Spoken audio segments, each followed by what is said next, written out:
Assalamualaikum warahmatullahi wabarakatuh. Ketemu lagi di channel Rian Ferdian di tahun 2022. Assalamualaikum warahmatullahi wabarakatuh. Kegaduhan sepertinya akhir-akhir ini sedang banyak terjadi di negeri tercinta.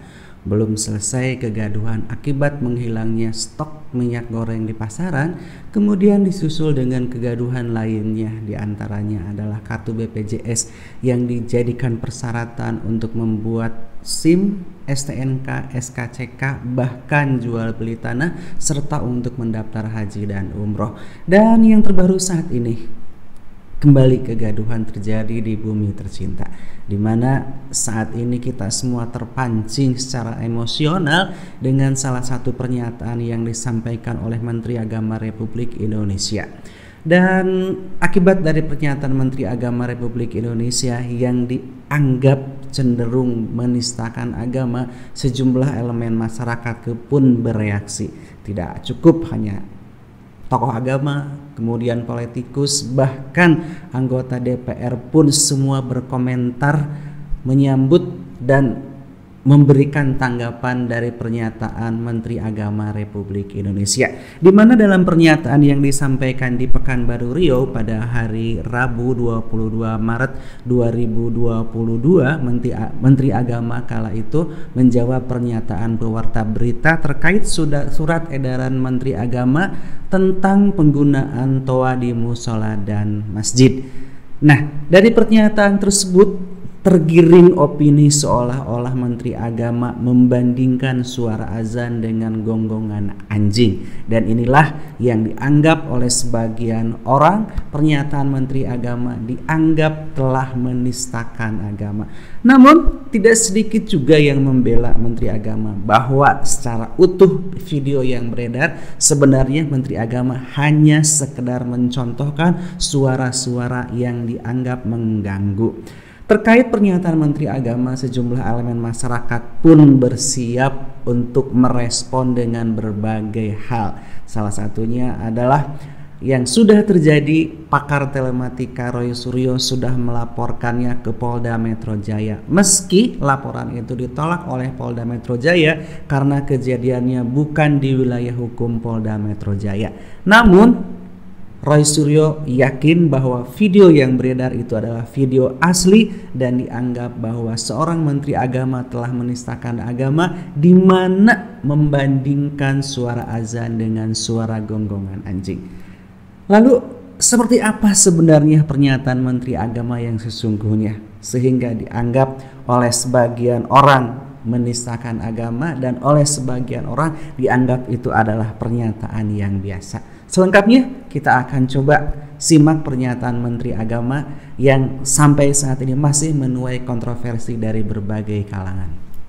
Soal aturan azan sekarang. Oh iya itu kemarin kita sudah terbitkan surat edaran pengaturan. Kita tidak melarang masjid, musola menggunakan toa, tidak. Silahkan, karena kita tahu itu bagian dari syiar agama Islam, ya.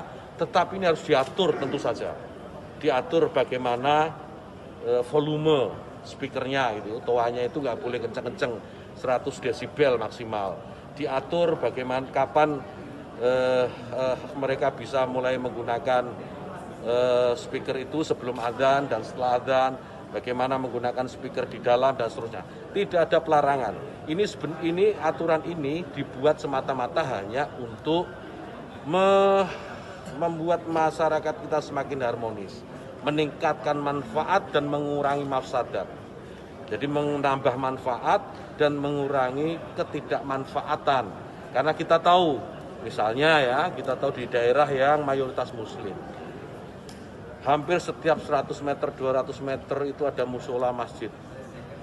Ya, bayangkan kalau kemudian dalam waktu yang bersamaan mereka semua menyalakan toanya di atas, kayak apa? Itu bukan lagi syiar, tapi menjadi gangguan buat sekitarnya.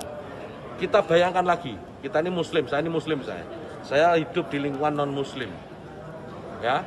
Kemudian rumah ibadah saudara-saudara kita non muslim itu bunyikan toa sehari 5 kali dengan kencang-kencang. Rumah ibadah saudara-saudara kita non muslim itu bunyikan toa sehari 5 kali dengan kenceng-kenceng secara bersamaan, itu rasanya bagaimana? Yang paling sederhana lagi, tetangga kita ini kalau kita hidup dalam satu komplek itu misalnya, kiri, kanan, depan, belakang pelihara anjing semua. Misalnya, menggonggong dalam waktu yang bersamaan, kita ini terganggu enggak? Artinya apa? Bahwa suara-suara ini, apapun suara itu ya, ini harus kita atur supaya tidak menjadi gangguan. Ya, speaker di musola, masjid, monggo dipakai, silahkan dipakai. Tetapi tolong diatur agar tidak ada yang merasa terganggu. Agar niat menggunakan toa, menggunakan speaker sebagai sarana, sebagai wasilah untuk syiar, melakukan syiar tetap bisa dilaksanakan tanpa harus mengganggu mereka yang mungkin tidak sama dengan keyakinan kita. Berbeda keyakinan kita harus tetap hargai. Itu aja intinya. Jadi saya kira dukungan juga banyak atas ini, karena di alam bawah sadar kita kan pasti mengakui itu. Kawan-kawan wartawan ini juga pasti merasakan itu, bagaimana kalau suara itu tidak diatur pasti mengganggu. Truk itu kalau banyak di sekitar kita diam di satu tempat, kemudian misalnya ada truk kiri kanan kita, depan belakang kita, mereka nyalakan mesin sama-sama, kita pasti terganggu. Suara-suara yang tidak diatur itu pasti akan menjadi gangguan kita. Itu ya. Itu adalah pernyataan Menteri Agama secara utuh dari awal sampai akhir, kurang lebih ada 3 menit yang disampaikan oleh beliau.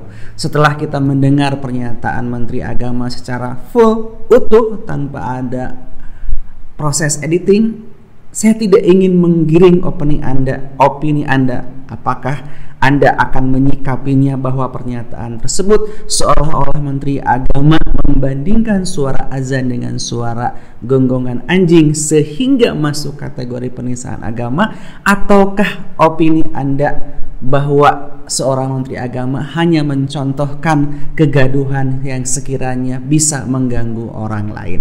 Selebihnya saya percaya bahwa Anda adalah seorang yang bijak, yang bisa melihat semua dari sudut pandang yang jelas, sehingga sebelum kita menyimpulkan bahwa hal tersebut adalah menistakan agama atau bukan, kita semuanya sudah benar-benar yakin bahwa apa yang disampaikan itu adalah sesuai dengan konteks yang sebenarnya.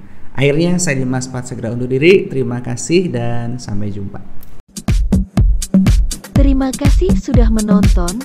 Jangan lupa subscribe ya.